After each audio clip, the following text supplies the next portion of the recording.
Com o poder vem a responsabilidade, coisa essa que nunca estamos prontos para saber usar. Ela pode nos destruir, entristecer, mas além de tudo, nos dá uma experiência que nenhuma versão nossa teve antes. A responsabilidade nada mais é que um atestado de que tudo aquilo que nos fez mal talvez sirva para alguma coisa.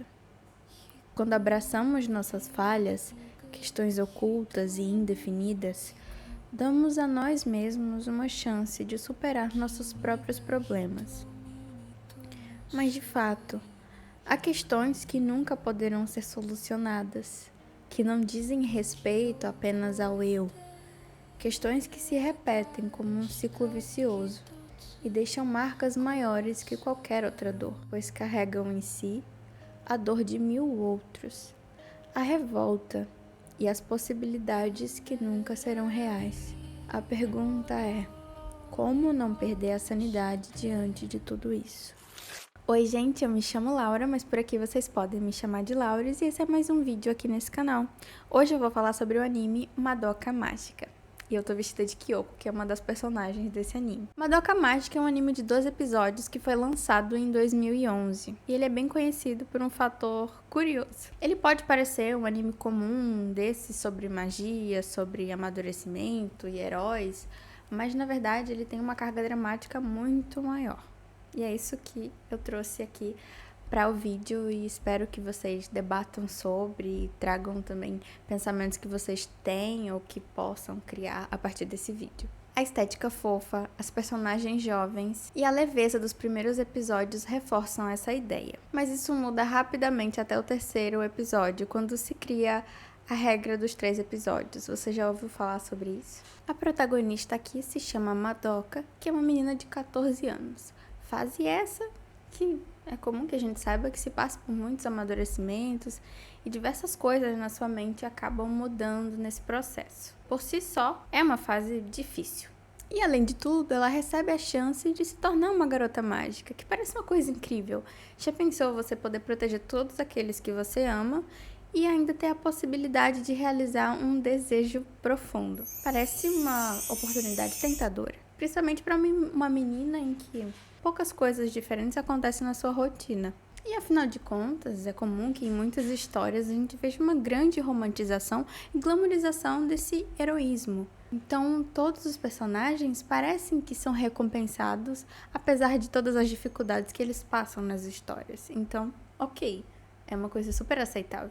Mas é justamente nesse ponto que Madoka se torna tão diferente e tão interessante. A trama segue por um caminho um pouco mais sombrio, eu diria. E mostra que, na verdade, as protagonistas têm muito mais a perder com essa escolha do que a ganhar. E quando elas percebem isso, é um pouco tarde demais para mudar o que já está predestinado. Eu acredito que esse aspecto na história funciona como uma espécie de metáfora sobre o processo de amadurecimento. Afinal de contas, as personagens principais estão ali na fase dos 14, 15 anos mais ou menos. Então, é um momento, principalmente para as meninas, acredito eu, de muita mudança, não só no corpo, mas na mente, na forma como você vê as coisas ao seu redor. E a inocência vai deixando você. Então, tudo que era bonito, tudo que era divertido, que era visto como uma coisa legal, passa a ser uma coisa não tão legal assim. Como, por exemplo, a liberdade de ser adulto, que com essas responsabilidades e inúmeros outros processos que acabam acontecendo com o amadurecimento, parecem não ser uma coisa tão divertida assim quanto pareciam quando a gente era criança, né? Os riscos aumentam e as escolhas passam a ter consequências mais sérias. E com tudo isso, a vida se torna mais caótica. E eu acredito que muitos de vocês definiriam o processo de amadurecimento, de crescimento, como uma coisa caótica, uma coisa meio esquisita e difícil, e que faz a nossa cabeça passar por inúmeros processos de sofrimento. Na história, a gente acompanha 5 meninas, que são todas muito interessantes, cada uma delas representa alguma coisa na história. Elas têm personalidades muito fortes, motivações também para serem garotas mágicas. Então, acho que essa é uma parte também muito legal para a gente entender. Como eu já falei da Madoka, ela é a protagonista, né? A menininha de rosa. E ela, curiosamente, demora muito para se tornar uma garota mágica, né? Isso implica também no desenvolvimento da história, uma vez que ela é a protagonista. Não é algo que você espera, né? Que ela demore tanto assim para se transformar. Então eu acho que é uma coisa interessante, é uma jogada diferente nessa história, porque é uma coisa que não costumamos ver. E além disso, a Madoka, ela tem muito esse papel de representar os telespectadores, né? Eu acho que é principalmente isso, porque ela é muito mais passiva do que ativa nessa história, né? Eu acho que a grande ação dela fica pro final da história mesmo. Então ela não tem grandes atitudes, mas ela é uma personagem muito paciente, muito amorosa, muito amiga também. Ela é muito empática, muito altruísta, ela tá sempre pensando nos próximos, né? Tanto que ela se arrisca várias vezes para tentar salvar as amigas dela. Então, isso tudo faz parte de quem ela é e vai, de certa forma, implicar no tipo de poder que ela vai ter também. Só que ela tem um defeito muito grave, né? No meio de tudo isso, ela é uma pessoa muito indecisa, ela não consegue tomar uma decisão e isso faz com que certas coisas se prolonguem mais do que deveriam, talvez. Mas a Madoka é muito interessante, eu gosto principalmente dos diálogos que ela tem com a mãe dela, né, que são muito maduros. Eu gosto muito da personagem da mãe dela. Ela é bem interessante, né? Ela é uma mãe muito diferente, principalmente quando você pensa em mães asiáticas, né? Elas não costumam ser tão liberais com as filhas, pelo menos essa imagem que a gente tem aqui no Ocidente. E como eu falei, o papel da Madoka é muito isso, né? De representar a pessoa que está assistindo, o telespectador. Esse poder de uma pessoa comum de transformar as coisas ao redor dela, né? Talvez por ela ver tanta injustiça, tantas coisas erradas acontecendo, isso foi criando nela um senso de justiça muito forte, a ponto dela conseguir fazer o que ela faz no final da história. Isso é muito legal. Ela não é uma protagonista tão comum. Ela tem vários traços, é claro, da jornada do herói tradicional, mas esse padrão se quebra um pouco. Tem também a Sayaka, né, que é uma personagem central na história. Eu acho ela muito bem desenvolvida, ela tem um cérebro, ela tem um pensamento próprio, você consegue entender por que ela tá fazendo todas as ações que ela faz. E o poder desenvolvido dela é da cura, né? Então, ela é uma pessoa extremamente altruísta. Ela se tornou uma garota mágica desejando a cura de uma pessoa que ela gostava muito. Só que a Sayaka, ela recebe uma enxurrada de injustiças, né?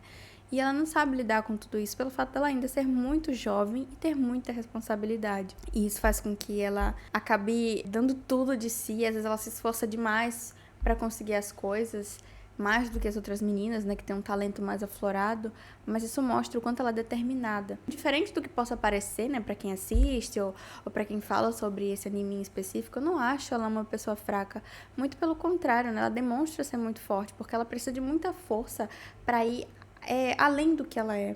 Ela precisa se esforçar muito mais que as outras meninas para conseguir fazer o mínimo. E isso faz com que ela realmente fique fraca tanto mentalmente quanto fisicamente. Gosto muito dela, acho que ela é uma personagem que movimenta muito a história no começo. A Homura é uma personagem muito interessante, porque ela é uma incógnita, você não entende muito bem o que ela quer, o que ela tá fazendo. Ela parece ser uma vilã no começo, mas ao mesmo tempo ela tá ajudando as meninas do bem. Então você não entende, você também não sabe como que ela se tornou uma garota mágica, né? Mas no final da história a gente tem todo esse desenvolvimento que é bem surpreendente também. Eu não entendo muito as motivações dela, eu sei que foram pela amizade. Eu gosto da Homura, acho ela muito interessante. E é legal ter uma personagem que deixa você assim meio encucada e tente descobrir o que ela tá fazendo. Porque se não fosse por ela, talvez a gente não tivesse tantas dúvidas ali na história. Ela é bem rígida, ela não parece ter muitas emoções, mas no final você descobre que ela é sim uma pessoa bem emocional e que na verdade tudo que estava motivando ela ali eram as emoções dela, né? Era essa sensação dela de dever cumprido com alguém que ela amava muito. Eu acho muito engraçado que ela critica a Sayaka por fazer isso, por ser altruísta, né? Por fazer algo por alguém que ela amava. Mas ela fez a mesma coisa. Só que a diferença é que a Homura fez isso por alguém que faria o mesmo por ela, né? Então talvez essa seja a grande questão. O poder dela, é claro, que é o controle do tempo, né? Acho muito interessante. É só alguém muito pragmático, alguém muito rígido mesmo, ia conseguir lidar com um dever tão sério. E a Mami, né, que é uma personagem que logo no começo já traz uma pancada, né, dá um soco no nosso estômago. Ela também é bem interessante, embora a gente não possa traçar muitas coisas sobre ela, mas ela é uma personagem que eu, particularmente, quando eu tava assistindo, achei que ela ia ser uma vilã. Eu achava que ela estava tramando alguma coisa, né? Porque ela tratava a vida de uma garota mágica como algo muito incrível. E mesmo que fosse muito incrível, né? Mas ela dava muito glamour àquilo. E as meninas estavam ficando um pouco iludidas. Eu fiquei, nossa, mas será que ela tá fazendo certo dizendo isso?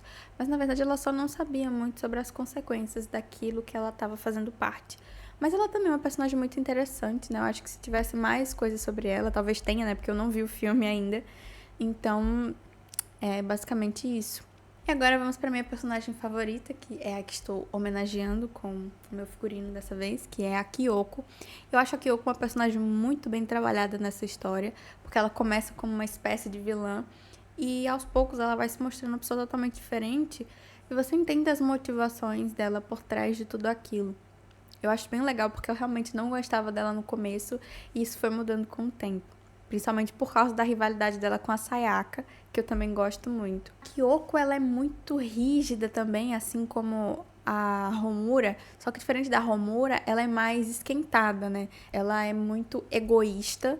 Isso é interessante porque ela é um contraponto forte à Sayaka, tá se matando praticamente por outra pessoa. Enquanto isso, a Kyoko não, ela é muito sobre ela dominar o campo ali das garotas mágicas, ela não quer ninguém contra ela, ela quer ficar sozinha naquele espaço, mas a gente entende que ela, na verdade, é muito mais parecida com a Sayaka do que se esperava. Eu acho que talvez, pelo fato de eu ter gostado muito da história dela, eu tenha gostado mais dela, porque eu acho uma motivação muito boa. Foi uma questão familiar. A Kyoko acabou se tornando uma garota mágica para fazer a família dela feliz, né? Que estava passando por uma questão muito difícil. E o que eu acho mais interessante nela é que eu acho ela muito leal. E principalmente a Sayaka, né? A jornada que elas têm juntas, eu acho que nenhuma amizade ali é tão forte. A jornada da Sayaka é muito forte, né? Porque parece muito uma pessoa lutando contra a depressão. E as outras meninas não estavam tão dispostas a se sacrificar por ela. E a Kyoko, ela foi a pessoa que fez isso. Ela fez de um jeito, assim, incrível. Eu acho muito fofo a forma como elas se conectam, como elas parecem quase irmãs pela mesma dor que elas têm ao longo da história. E é muito legal. Essa personagem é muito boa.